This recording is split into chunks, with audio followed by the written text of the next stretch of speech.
Today we will be installing the LiveScope Bulkhead connector kit. Please review the installation instructions included with the kit before you begin this installation. For this installation, you will need a number 1 and number 2 Phillips screwdriver, a flathead screwdriver or prying tool, a drill with a 37mm hole saw, and marine-grade sealant. Begin by routing the transducer extension cable to the mounting location. Then drill a cable pass-through hole in the mounting surface using a 37mm or 1.5-inch hole saw.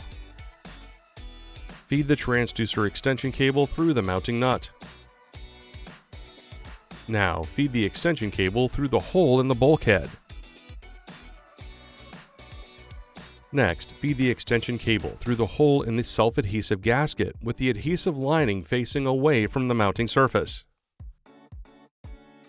Separate the two halves of the mounting bracket using a flat screwdriver or other prying tool.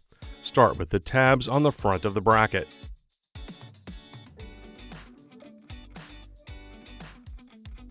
Apply marine sealant to the groove on the inside of both halves of the mounting bracket.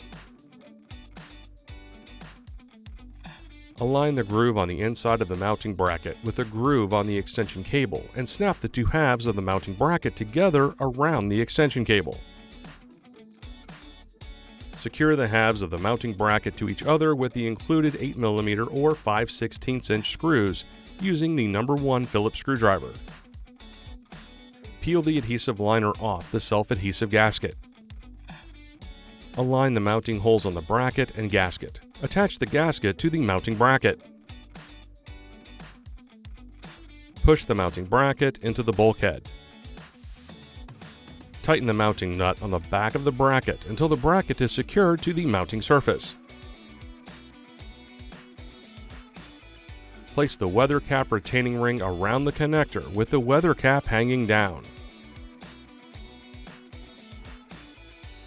Finally, snap the finished plate onto the mounting bracket with a Garmin logo right side up. Make sure the weather cap tether band is aligned with the groove on the bottom of the finished plate. And that's it. Thanks for watching. For additional support, please visit marinesupport.garmin.com.